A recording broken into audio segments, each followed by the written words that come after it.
Bonjour, bienvenue à cette conférence webinaire Natexis sur la législation européenne sur les matières premières critiques. Je suis Bernard Dada, analyste en recherche, métaux et mines.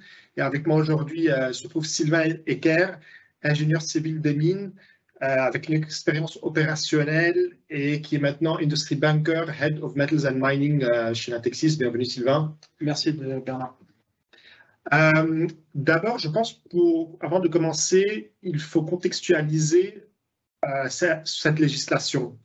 Donc, cette législation arrive dans un temps où, durant ces 3 dernières années, où on a vu des facteurs bouleversants. Déjà, le Covid, donc la Covid, pardon, ce que ça a montré, c'était que le système mondial et surtout de supply chain mise beaucoup sur la Chine. Si tu retournes juste un peu en arrière, mise beaucoup sur la Chine et la dépendance européenne sur la Chine en termes de supply. Deuxièmement, la guerre en Ukraine avec la Russie qui arrête d'envoyer le gaz en Europe. Donc aussi une dépendance énergétique vis-à-vis de la Russie, vis-à-vis de l'extérieur. Et troisièmement, c'était l'Inflation Reduction Act des Américains, qui est le prédécesseur de cette législation européenne, disons, et qui n'a pas été bien reçu par les Européens qui l'ont vu d'un point de vue protectionniste.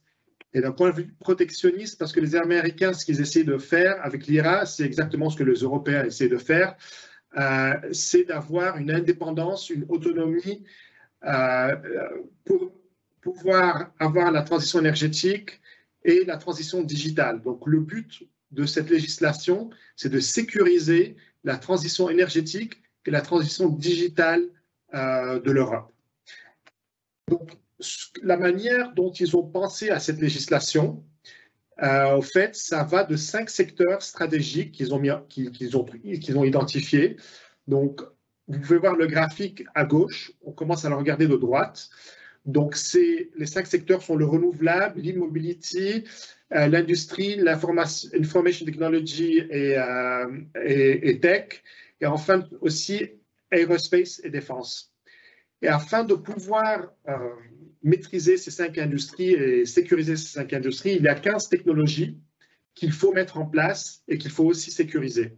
Et parmi ces technologies, on va un peu plus s'attarder sur les batteries, mais ça comprend l'éolienne, ça comprend les pompes à chaleur, l'hydrogène, les électrolyseurs, les satellites, etc.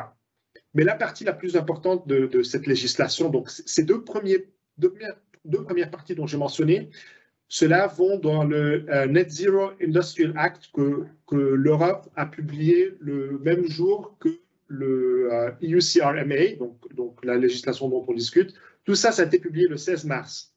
Maintenant, cette législation spécifique des matières premières va aider la NZIA de mettre en place ces objectifs dont j'ai mentionné, donc ces 5 industries et ces technologies. Mais il y a 34 métaux qui ont été identifiés comme étant critiques et dont on va discuter en longueur avec Sylvain, et dont l'Europe va devoir sécuriser. Donc, ces 34 métaux, pour la liste de 2023, c'est sur le tableau de droite.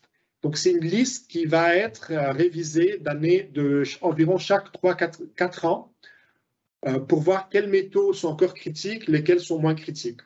Et c'est très important de distinguer dans cette liste ce qu'ils disent les métaux stratégiques des métaux critiques. En fait, les métaux stratégiques, c'est aussi des métaux critiques, mais ils veulent dire par stratégique, ça veut dire que c'est là où l'offre par rapport à la demande paraît très compliquée, paraît très tight, très serré. Et donc, c'est des strategic raw materials dont on pense où il va y avoir peut-être un déficit dans l'offre, d'où le but de l'Europe, c'est de vraiment se concentrer sur l'approvisionnement en ces métaux qui sont en bleu. Si on va au deuxième slide, donc le deuxième slide, donc cette ambition de sécuriser ces métaux critiques se base sur 3 piliers. Donc il faut développer une chaîne de valeur en Europe, il faut diversifier tout ce qui est supply, et il faut aussi essayer de faire une sorte d'économie circulaire et qui soit soutenable. Si on regarde dans la partie gauche, donc la partie de développer la chaîne de valeur, donc ils ont mis en place un système de support financier qui surtout va être mis en place vis-à-vis des off-take, des standardisations en termes de donner des licences, de la manière dont aussi on va explorer en Europe, développer la recherche et la tech, et beaucoup d'autres parties de la législation dont je ne vais pas vraiment m'attarder, mais les plus importantes aussi, c'est d'essayer de faire des projets stratégiques avec des pays qui sont considérés comme amicaux, comme alliés. Il y a déjà des projets avec le Chili, avec le Canada. On a récemment en Europe signé un mémorandum, un partnership avec l'Ukraine, qui est aussi riche en ressources. Mais la partie la plus importante de ce projet, de cette législation et dont on va discuter, c'est les objectifs qui sont à gauche. Donc l'objectif, c'est que d'ici 2030, 10% de la consommation européenne de ces métaux critiques et stratégiques soit minée localement, si possible, si les réserves les permettent. La deuxième partie, c'est que 15% de la consommation européenne de ces métaux critiques et stratégiques doit provenir de recyclage, donc recyclage en Europe. Et finalement, troisièmement, c'est que 40% du raffinage de ces métaux doit prendre place en Europe. Et finalement aussi, c'est que en aucun cas, il faut avoir à partir de 2030, plus de 65% de notre consommation qui provient d'un pays externe, d'un pays tiers. Donc, c'est ça les 4 parties ou 3 parties qu'on va discuter. Et là, je vais donner un peu de la parole à Sylvain, si tu veux aller au prochain slide. On va juste commencer par s'attarder sur le mining en Europe. Donc, Sylvain, là, il y a les 5 métaux qu'on voit, le boron, le titanium, les rare earth metals, le manganèse. Parmi ces 5 métaux, c'est comment tu les vois en Europe? Quels sont plus compliqués à miner? Qu'est-ce qu'on peut faire? Est-ce qu'on peut arriver d'ici 2030? Merci Bernard. Avant de rentrer dans les spécifiques un petit peu métaux par métaux, peut-être un couple de commentaires sur ce que signifie le CRMA pour l'industrie minière européenne et quelques mots de précaution avant de commencer. Tout d'abord, l'assessment ou l'analyse de la criticité des métaux prend une vue qui est de ce qui s'est passé dans le passé, c'est-à-dire qu'on prend les données douanières des métaux et on regarde à quel point l'Europe, entre la période 2020 et 2023, hein, puisque le dernier assessment était en 2020 et le nouveau est en 2023, donc les données de 2021, 2022, dans certains cas, n'ont pas été mises à jour. Donc on regarde ce qui se passait et sur quelle était la dépendance de l'Europe avec les utilisations passées de ces métaux. Les choses vont changer parce qu'il va falloir qu'on distingue aussi les différentes chaînes de valeur. On va avoir une différence entre les métaux ou les matériaux qu'on va continuer à utiliser avec une croissance modérée, et puis il va y avoir des chaînes de valeur qui vont se développer de manière très significative en Europe. Je prends pour l'exemple la chaîne de valeur des batteries. Quand on analyse la criticité des métaux qui vont rentrer dans cette chaîne de valeur, c'est pas la même chose que de regarder le charbon métallurgique. Enfin, métallurgique par métal, mais c'est pas la même chose de regarder le charbon métallurgique ou le feldspar, qui sont des minéraux industriels dont la consommation ne va pas forcément exploser dans les années à venir. En revanche, dès qu'on regarde lithium, nickel, cobalt, manganèse, on va avoir des consommations qui augmentent, donc 10% d'extraction minière dans l'Union européenne en 2030 est probablement plus difficile à obtenir dans ces métaux que 10% de l'extraction minière européenne dans le fluor ou le feldspar par exemple. L'autre point mentionné, on en parlera tout à l'heure avec le processing, c'est que les formes d'utilisation de ces métaux peuvent aussi changer. L'exemple du nickel est assez parlant. Donc aujourd'hui, l'essentiel des imports de l'Union européenne ou des utilisations du nickel dans l'Union européenne, c'est de l'acier inoxydable. Les batteries sont encore très, très minoritaires dans les utilisations, dans les données qui ont été utilisées pour faire cette étude. Mais on sait bien que les batteries pour les véhicules électriques n'ont pas besoin d'acier inoxydable. Alors les véhicules peuvent en avoir besoin, mais les batteries en l'occurrence ont besoin de sulfate. Donc on voit se développer ces chaînes de valeur. Il faut produire, ce sera plus dans la partie processing, mais il faut produire non pas du ferro-nickel, mais du sulfate de nickel, du sulfate de manganèse, sulfate de cobalt et du lithium en quantité extrêmement significative. Et puis il y a la problématique de tous les petits métaux. Les petits métaux, pour être rapide là-dessus, c'est tous ces métaux dont on n'a pas forcément entendu parler, qui n'ont pas forcément fait la une des journaux, je pense gallium, tantalum, etc., dont les marchés sont extrêmement étroits, mais qui ont des applications qui sont absolument essentielles, notamment des applications dans la défense, l'aéronautique, etc., etc. La problématique du développement des chaînes de valeur n'est pas la même pour des métaux dont la consommation va se compter en centaines de tonnes et des métaux dont la consommation va se compter, pour le lithium aujourd'hui en centaines de milliers de tonnes et à l'horizon 2030 en millions de tonnes pour l'Union européenne. Et sur le lithium, Sylvain, si on regarde ce graphique, c'est un peu curieux de voir, il suggère comme si 20% de la production européenne, 20% de la consommation européenne provient du lithium miné en Europe. Ça, c'est le data, les suppositions de la Commission européenne, ce qui, je pense, n'est pas très sharp, très pointu. Ça doit être moins que ça. Le lithium en Europe, est-ce que c'est possible de le miner? On sait qu'il est un peu au Portugal, etc. Est-ce que c'est la qualité qu'on veut? Alors, c'est une très bonne question, Bernard, et je pense ça montre aussi un petit peu les limites de l'exercice. Quand on parle, le lithium est un excellent exemple, quand on parle du lithium, aujourd'hui, il n'y a pas de mine à proprement parler de lithium en Europe. Alors, si, puisque manifestement, la Commission européenne dit qu'on produit du lithium en Europe, mais en fait, on produit du lithium sous forme de minéraux industriels, de concentrés de l'épidolite en l'occurrence, ou dans des kaolins qui vont ne pas être raffinés et servir des industries comme les céramiques, les verriers, enfin tout un tas d'industries ô combien essentielles, mais qui sont complètement inadéquates pour les usages futurs, notamment dans les batteries électriques. Donc pour l'exemple du lithium est assez intéressant.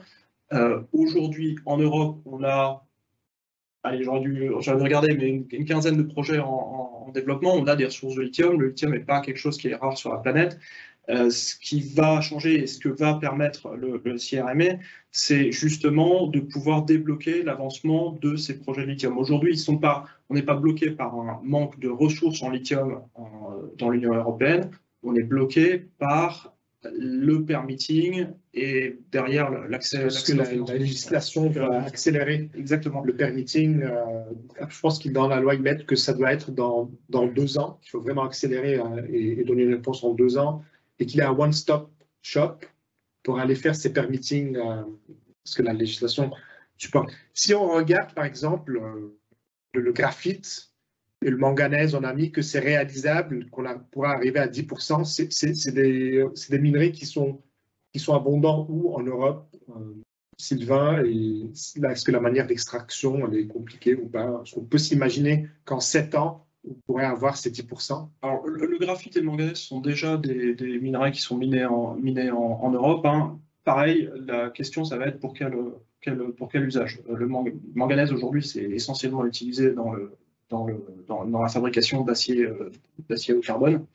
Les usages futurs, ça va être les batteries. Donc, si on s'intéresse à la criticité du manganèse d'une manière générale, pour la fabrication d'acier, oui, on est dépendant de pays tiers. On pourrait augmenter la production européenne et de toute façon, l'industrie de l'acier va se transformer. Donc, il y a moins de sujets sur le manganèse pour l'acier que sur le manganèse pour les batteries. Alors, en l'occurrence, on a considéré que c'était réaliste parce qu'on a identifié des projets qui, à eux seuls, seraient capables de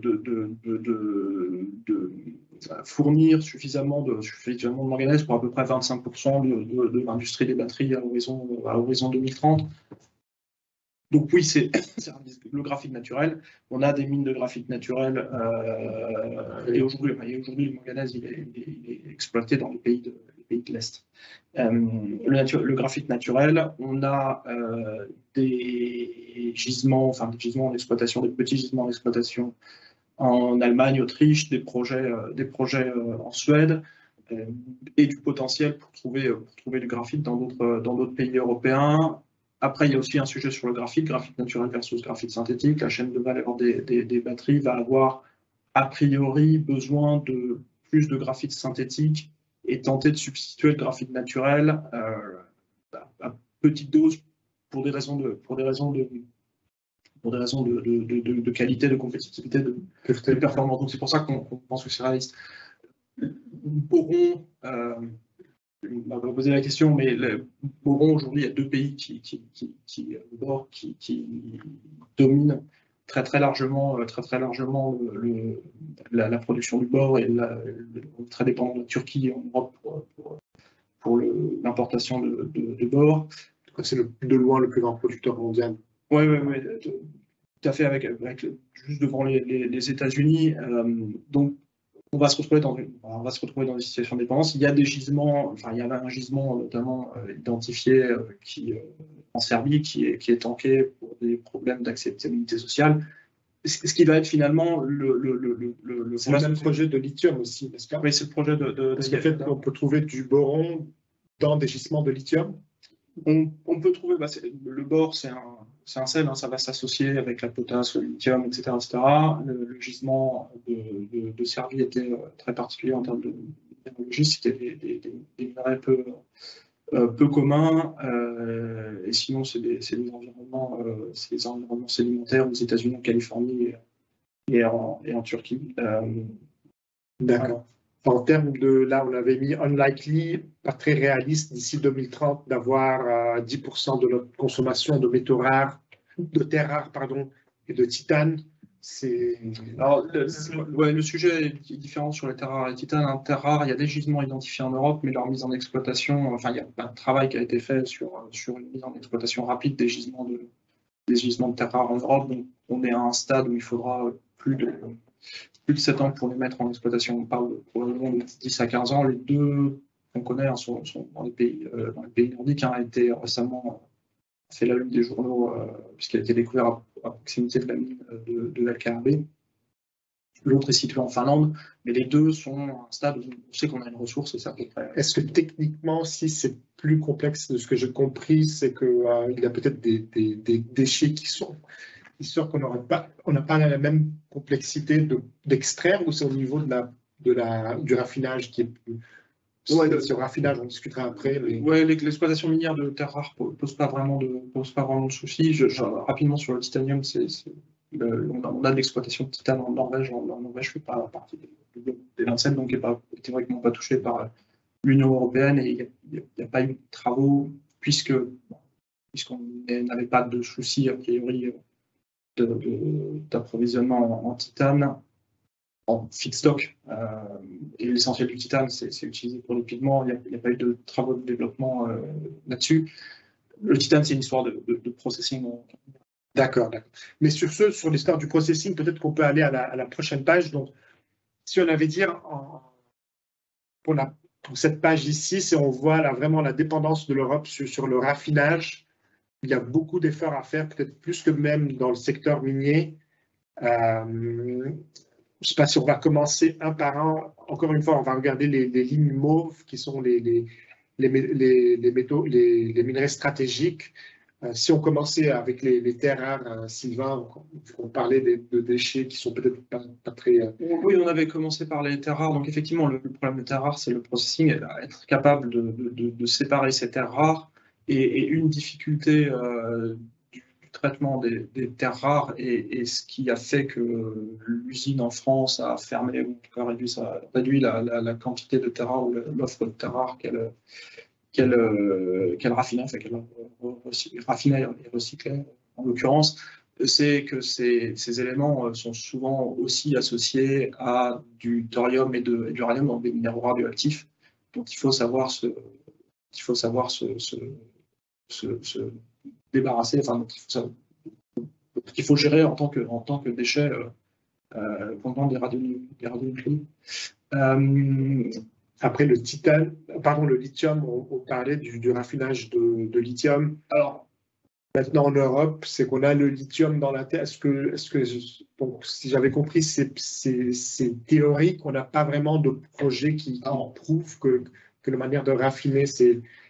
Parce que c'est quel lithium qu'on a déjà en Europe? C'est du hard rock spécifiquement et géothermal. On a du lithium sous plusieurs formes. Alors, les gisements européens ont tendance à être des gisements de mica. Il y a quelques gisements de spodumène qui est exploité en Australie aujourd'hui, mais on a des gisements de mica. Mais sur le lithium, c'est intéressant. On va peut-être faire un parallèle en expliquant que pour contrôler une chaîne de valeur, on n'a pas forcément besoin de contrôler l'extraction minière. Et c'est ce que dit l'acte, 10% de l'extraction, 40% du processing. Et c'est ce qu'a fait la Chine et ce qu'est en train de faire l'Europe. Grosso modo, deux pays, l'Arabie Saoudite a une stratégie qui est assez similaire. Plutôt que de se focaliser de mettre tous ces efforts dans l'extraction minière, en fait, l'Europe, dans la chaîne de valeur des batteries, est partie complètement à l'envers. C'est-à-dire que plutôt que de s'intéresser à comment on va développer des mines pour alimenter la chaîne de valeur des batteries, on a commencé par dire on va mettre 30 gigafactories pour construire des usines de batteries. Et on est en train de remonter tout doucement la chaîne de valeur. Donc, pour alimenter ces gigafactories, il faut du cathode active material. Où sont les projets de cathode active material en Europe? Où sont les projets de précurseurs? Et on en vient au comment on va alimenter cette chaîne de valeur. Et on arrive sur le lithium. Donc non seulement 40% de processing au lithium, un bon moyen de sécuriser l'approvisionnement en lithium, c'est de créer des unités de conversion et de raffinage sur le sol européen et d'avoir cette valeur ajoutée, se transformer des carbonates en hydroxyde qui vont, je ne vais pas rentrer dans les détails ici, mais le type de lithium dont on a besoin pour la chaîne de valeur européenne est fondamentalement différent de celui dont on a besoin en Chine pour des raisons de choix de type de batterie. Donc, avoir de la conversion de lithium en Europe est absolument nécessaire, de la capacité de conversion de raffinage, et permet de diversifier ses sources d'approvisionnement. On a moins besoin d'aller chercher des produits de qualité standard et déjà faits ailleurs dans le monde. Permet d'ouvrir ces possibilités et de contrôler cette chaîne de valeur en étant le point de passage obligé pour les constructeurs automobiles, enfin pour les utilisateurs finaux ultimement. Même chose sur le graphite. Aujourd'hui, le graphite naturel, si on veut faire rentrer ce graphite dans l'anode de la batterie d'un véhicule électrique, on n'a pas de choix autre que de passer par la Chine, qui contrôle la chaîne de graphite de facto. Le processing et les 40% mentionnés par là permettent aussi de contrôler la chaîne de valeur. Sur ce thème de batterie, donc on parlait de lithium, maintenant on peut parler de nickel un peu parce que l'Europe a du nickel. Déjà, peut-être tu m'expliqueras la distinction entre latérite et sulfite, parce que là, on peut voir que les émissions en CO2 sont nettement différentes dépendant de la typologie de nickel qu'on a. Quel type de nickel l'Europe a? Et est-ce qu'on pourra produire peut-être des process de raffinage qui seront bas carbone comparé à ce qu'on voit avec le NPI ou ce qu'on voit avec le HPAL? Alors, on a les deux, du nickel sulfuré dans les pays nordiques, et on a des latérites en Grèce.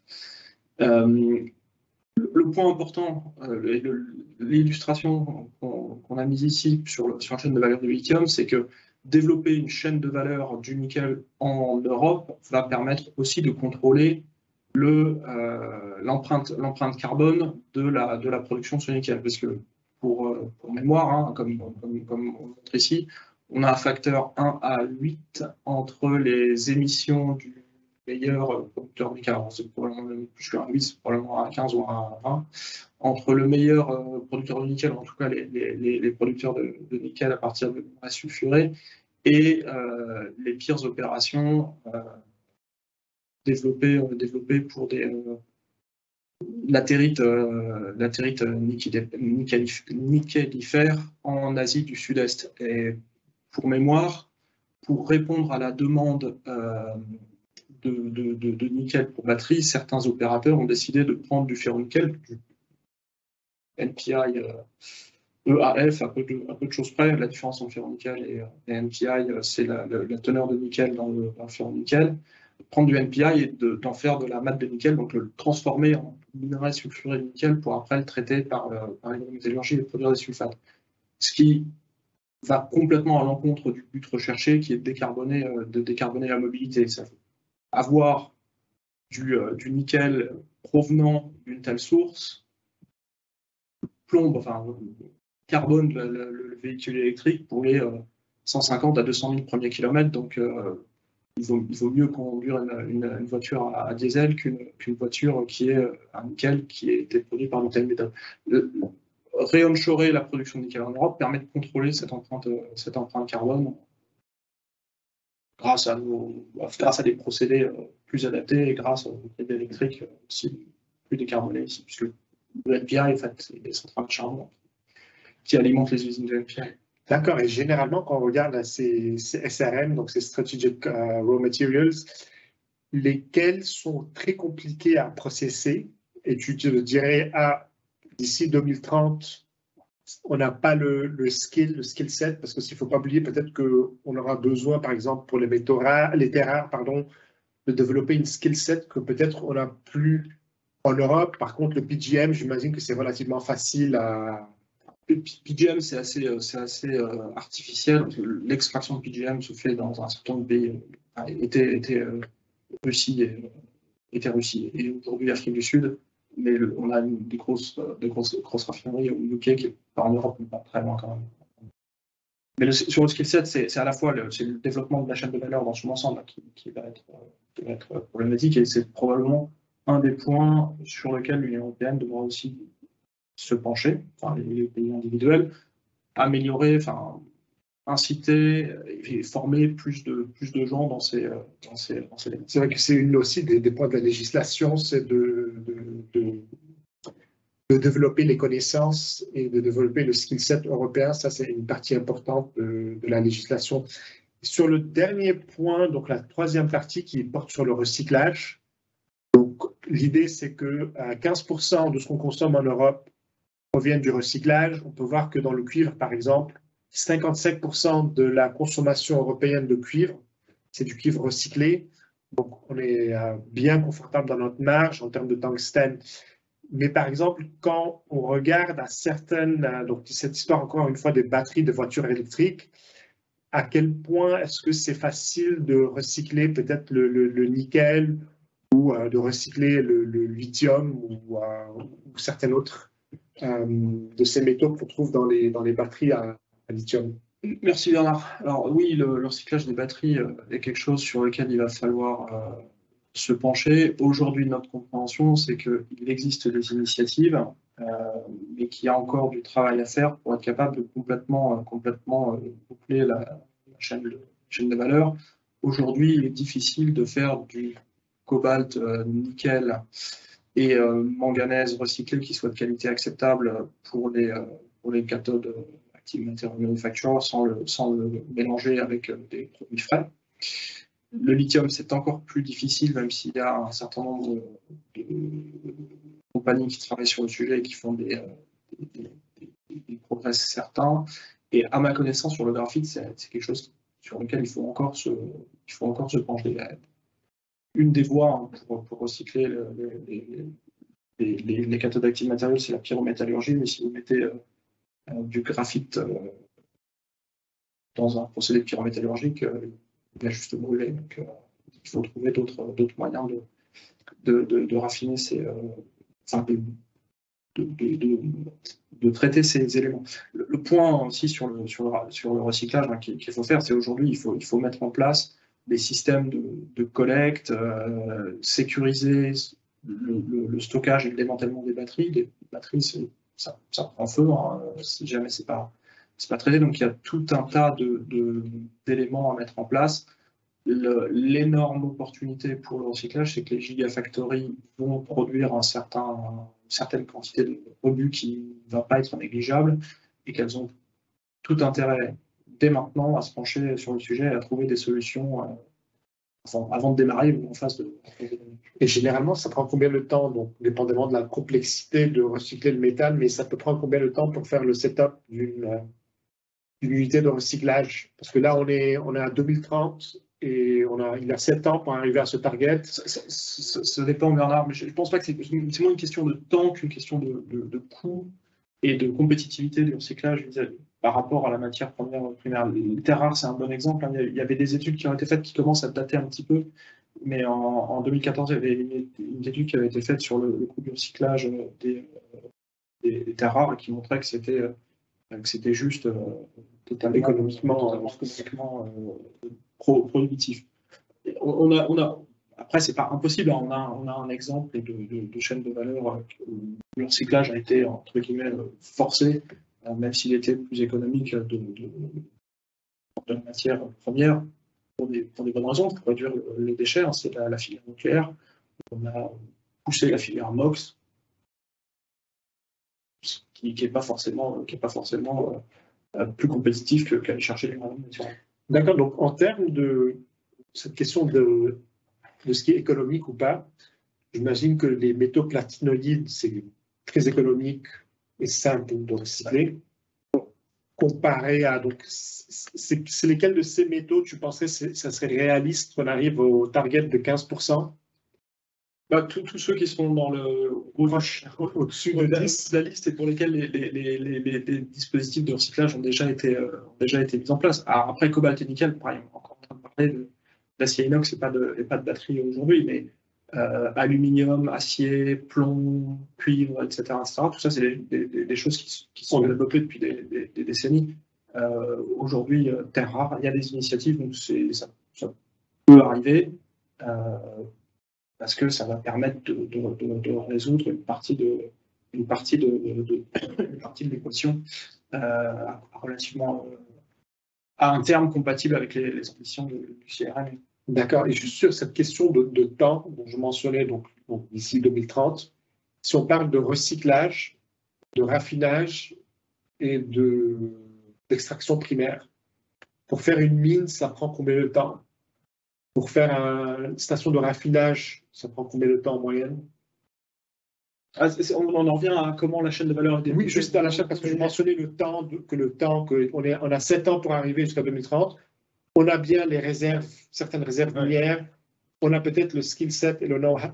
Ça prend combien de temps, juste une mine, ça prend combien de temps pour développer? Le problème de la mine, c'est que si on n'a pas de ressources, il faut la forer, et même si on a des ressources, il y a toujours cette phase de forage, cette phase d'étude d'impact environnemental qui prend très longtemps, l'acceptabilité sociale, ce qui fait qu'une mine est intrinsèquement beaucoup plus longue à développer qu'une unité midstream.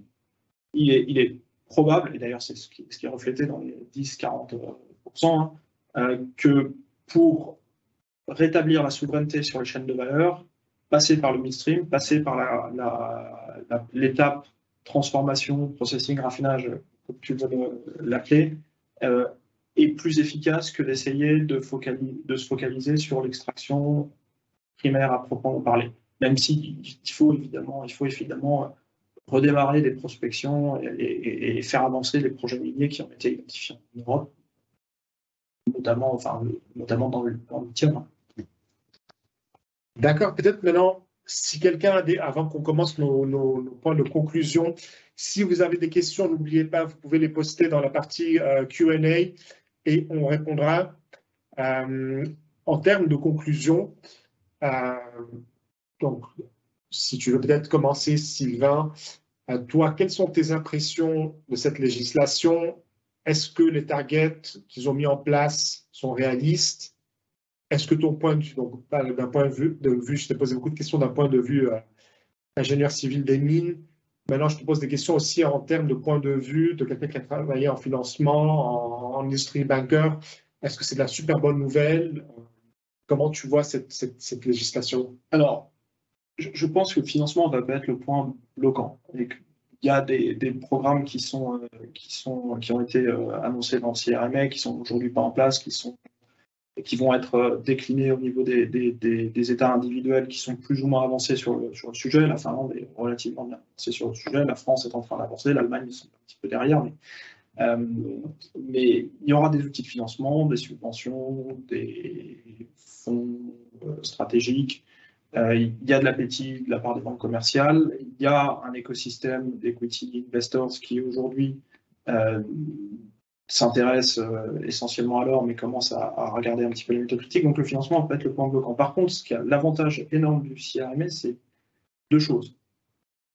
La souveraineté des chaînes de valeur qui vont alimenter, enfin qui vont permettre la transition énergétique est absolument clé. Donc c'est au cœur de l'agenda européen, au cœur de l'agenda des pays individuels. Et comme c'est clé, il faut débloquer le permitting et faciliter l'acceptabilité sociale de l'extraction minière. Et remettre au centre des préoccupations de la Commission européenne la souveraineté dans l'approvisionnement des matières premières va rendre plus possible le développement d'unités industrielles et d'unités de projets d'extraction minière en Europe. C'est le principal, à mon sens, le principal avantage du CRMA, de faire en sorte que c'est une préoccupation majeure aujourd'hui. On n'a pas parlé, le point qu'on mettait initialement, ça regarde en arrière, le CRMA ne prend pas en compte aujourd'hui l'impact de la guerre en Ukraine. On aurait pu parler du titane qui provenait en grande partie de Russie pour l'Union européenne. On n'a pas parlé de sécurité alimentaire. La potasse va être une préoccupation. 30% de la potasse mondiale est produite entre la Russie et le Bélarus. Ils vont avoir du mal à ne serait-ce que maintenir leur capacité de production parce qu'ils se sourçaient d'équipements depuis l'Europe, depuis l'Allemagne. Hein. L'équipement minier qui a été utilisé dans les mines de potasse russes venait d'Allemagne. Ils ne vont plus avoir accès à ce genre d'équipement, donc on va avoir un sujet aussi sur ce genre de choses qui ne sont pas mentionnées aujourd'hui. Merci. Avant qu'on se lance aux questions, juste mes quelques idées. Sinon, je peux t'aider à ranger juste le prochain slide, dans l'appendix. Oui, juste là. Non, juste, pardon. Oui, c'est très bien. Juste de mon point de vue à moi, c'est vraiment aussi, ça rejoint les mots du commissaire au marché intérieur, Thierry Breton, lorsqu'il a annoncé cette législation, il avait dit « Fini la naïveté, maintenant c'est l'action ». Et c'est ce qu'on est en train de voir du bloc Ouest. Donc ça commence avec l'IRA, ça vient avec le CRMA, et ici vous pouvez voir à gauche vraiment les sources en termes de la dépendance européenne sur la Chine, qui est juste énorme, mais aussi à droite sur tout ce qui est valeur de chaîne de lithium en rouge, c'est tout ce que la Chine, la partie dont la Chine a, donc, en termes de graphite, de raffinage de graphite, ils en ont à presque 100%. Et autres. Donc là, c'est l'idée, je pense, de l'IRA, du CRMA, c'est une réalisation, encore une fois, à cause de la guerre en Ukraine, à cause des supply chains, c'est qu'on va avoir peut-être pas une déglobalisation, mais un ralentissement vraiment de la globalisation, du re-onshoring. Et ce qu'on est en train de voir, je pense, c'est une bifurcation, le début d'une bifurcation du marché des métaux entre le bloc de l'Ouest et Russie, Chine. On le voit déjà dans le marché pétrolier, suite à l'embargo européen ou de l'Ouest sur le pétrole russe. Donc, ils sont en train de vendre les Russes à leurs pays alliés à un discount. Donc maintenant, je pense que dans les années à venir, on va commencer à voir cette bifurcation dans le secteur des métaux. Et juste pour les dernières nouvelles, c'était déjà les Européens qui discutent avec les États-Unis pour l'IRA en termes de permettre à l'Europe c'est cette idée que, en fait, que ce soit l'Europe qui discute avec les États-Unis sur l'IRA ou le Japon qui a aussi signé un accord avec les États-Unis sur ce point d'IRA, mais c'est de mettre toutes les capacités qu'on a dans ce bloc de l'Ouest ensemble pour pouvoir faire face et réduire. Ce n'est pas qu'on va arriver à 0% de la Chine, mais l'idée, c'est de réduire l'exposure qu'on a sur la Chine. Et en fait, ce qui est intéressant dans cette législation, c'est qu'on voit que c'est 10% de la consommation qui va être minée localement, plus 15% de recyclage, ça fait déjà 25%, ce qui est pas mauvais, comparé à ce qu'on voit ici, à parfois 100% de exposure sur certains pays. On va passer aux questions. Je vais juste lire. Quels sont les champions industriels européens qui vont porter ces projets de relocalisation de nos mines et de nos raffineries? Sylvain, je ne sais pas si tu peux nous dire qui sont les champions européens et répondre à cette question. Il y a probablement des champions européens qui sont émergents et dont on n'a pas connaissance. Enfin, dont on n'a pas connaissance, c'est aujourd'hui, mais aujourd'hui, les porteurs de projets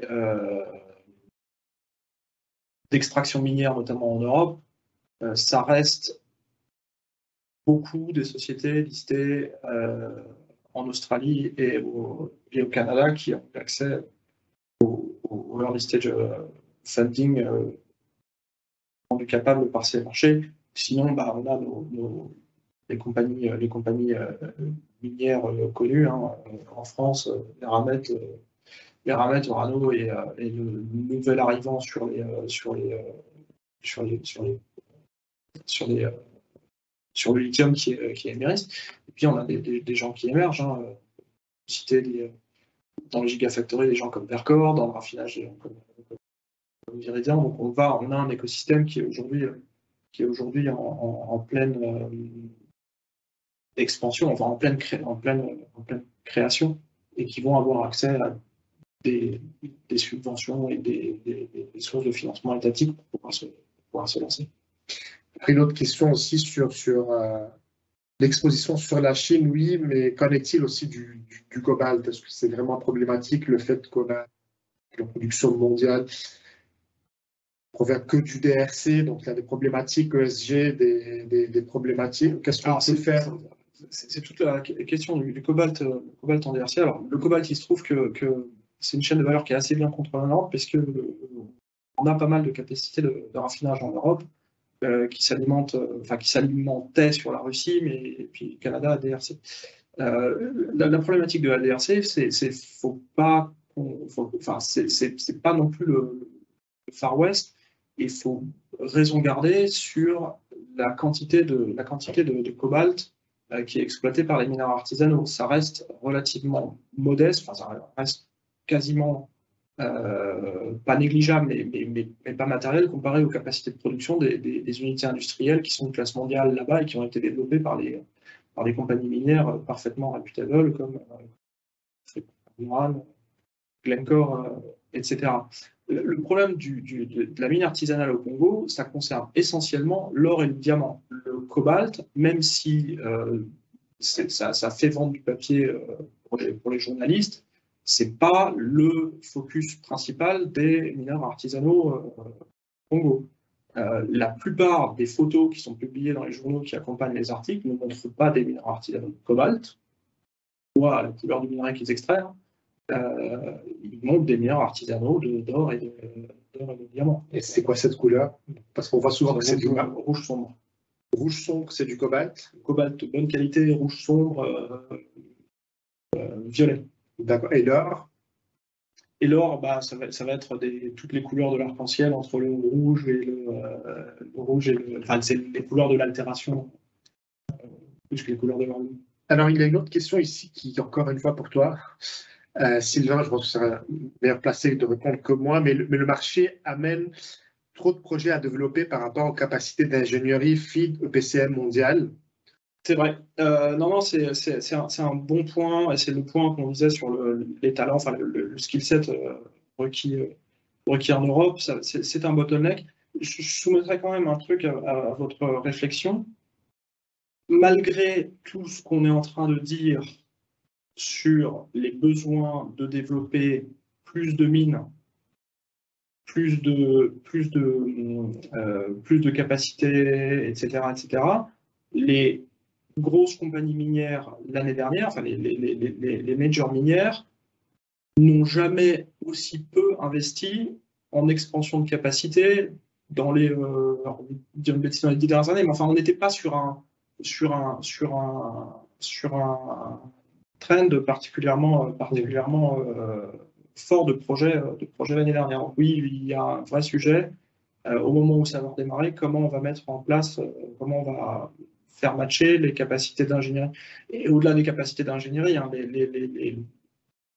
comment on va trouver des géologues pour faire l'exploration, comment on va trouver des ingénieurs des mines, des métallurgistes, ça va devenir clé puisqu'on est en train de changer un petit peu les métaux dont on a besoin. Tout ça, il faudra que la Commission européenne insiste fort sur l'information. Je pense une bonne manière peut-être de faire une prévision sur nos capacités, c'est de regarder un peu le nombre d'étudiants dans les universités qui font des études de géologie, etc. Je pense que j'avais entendu dire que je ne me rappelle plus quelle université au Royaume-Uni, mais qu'ils n'avaient plus assez d'étudiants. Ils n'avaient que 3 étudiants qui postulaient pour une filière de pétrole. Et donc, ils ont complètement arrêté. Non, c'est un vrai souci. C'est un vrai problème. Il y a la même chose. Alors, j'ai pas les chiffres aujourd'hui à l'école des mines, typiquement, mais la filière ingénierie minière n'est pas la plus porteuse. Faute aussi à l'industrie, hein, puisque on se retrouve dans la même situation que dans laquelle on s'est retrouvé en 2012, où il y avait là pour le coup des capex majeurs, un boom de l'industrie, et puis même c'était le pic, le pic, et où quand le marché s'est retourné, notamment sur un certain nombre de pomos entre 2014 et 2016, il n'y a pas grand monde qui a eu la vision nécessaire pour garder des géologues en staff et pour les occuper à d'autres tâches à un moment où on faisait moins d'exploration. Donc les histoires de géologues à Vancouver qui ont terminé chauffeur de taxi et qui ont changé complètement de carrière sont pas rares, et il y a un certain nombre de gens qui ont été volés, qui ne reviendront plus dans l'industrie minière parce qu'ils ont été maltraités. Donc c'est un point auquel il faudra faire attention aussi dans le futur si on veut bâtir une industrie robuste sur le long terme. Il y a beaucoup de questions sur le cobalt, encore une fois sur le RDC, mais il ne parlait pas de mines artisanales, il parlait de mines industrielles gigantesques au Congo.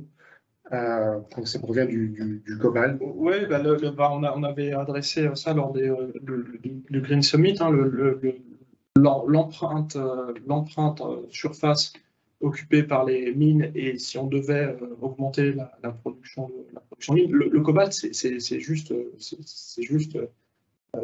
peu comparé au cuivre, par exemple, mais quand même, quand on regarde la surface empruntée par les exploitations minières, alors je vais parler de mémoire, mais on parle de 0,0 quelque chose % de surface occupée par les exploitations minières versus des surfaces de la planète versus juste en dessous de 5 ou 6% pour l'urbanisation. Donc l'exploitation minière occupe une relativement petite portion de la planète. Après, on ne dit pas qu'il faut ouvrir des mines à ciel ouvert partout. Le focus sur le recyclage est très clair dans le papier de la Commission. De mémoire aussi, par exemple, sur cet aspect de mines à ciel ouvert, mais le lithium, un projet de lithium hard rock, j'avais cet exemple en tête en Finlande, que ça fait 200 mètres x 50 mètres et 50 mètres de profondeur sur la durée de vie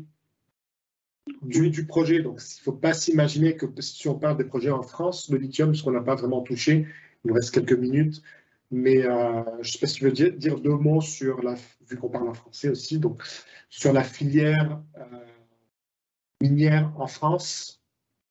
Est-ce qu'on va s'imaginer qu'on va voir à perte de vue des mines gigantesques, ou c'est plutôt comme un warehouse d'Amazon qui fait la taille, qui est tout petit? Non, ça sera, en l'occurrence, la surface prise par l'exploitation minière projet un petit peu flagship aujourd'hui en France devrait être assez minime. Hein. On parle de mines souterraines. Enfin, on exploite aujourd'hui des carrières souterraines en France qui sont invisibles. Qui sont quasi milieu urbain, et donc personne n'a connaissance, et qui pourtant sont des opérations industrielles qui sortent 100 000 à 200 000. Est-ce qu'on va s'imaginer des camions sillonner les countryside, on peut dire, il y aura des pipelines, non, si je ne me trompe pas. Utiliser des pipelines, on peut utiliser du train. Le lithium, on ne parle pas de quantité gigantesque. Hein. Une dernière question. Je peux faire moi-même un petit commentaire et peut-être tu pourras continuer, mais c'est une bonne question sur les prix d'énergie en Europe d'ici 2030. Pourrait-il ralentir les efforts pour accélérer l'output des smelters, etc.? Ça dépend des métaux. Clairement, l'aluminium, c'est de l'électricité en conserve, donc ils sont impactés par les prix de l'énergie, élevés. Joker sur le lithium, parce que faut qu'on regarde un petit peu les différents modèles, mais ça va vraiment dépendre des différents trucs. Ce qui est sûr, c'est que la transition énergétique, c'est de l'électrification, et qu'il faudra augmenter les capacités électriques en Europe. On n'a pas du tout parlé de l'acier, mais pour décarboner l'acier, il va falloir de l'hydrogène, quelques équivalents EPR si on veut produire les 16 millions de tonnes d'acier français. C'est vrai que ça, c'est un des points, je pense, attrayants de l'IRA. Aussi, c'était en relation à un prix de l'électricité aux États-Unis vis-à-vis du prix de l'électricité en Europe, qui fait qu'on pensera 2 fois à faire en Europe quelque chose par rapport à ce qu'on peut avoir en termes de prix d'électricité. D'accord, merci Sylvain. On n'est pas loin de l'heure, donc merci beaucoup pour votre attention. Merci beaucoup Sylvain. Et n'hésitez pas à nous envoyer des questions par email si vous en avez. Très bonne journée. Merci encore.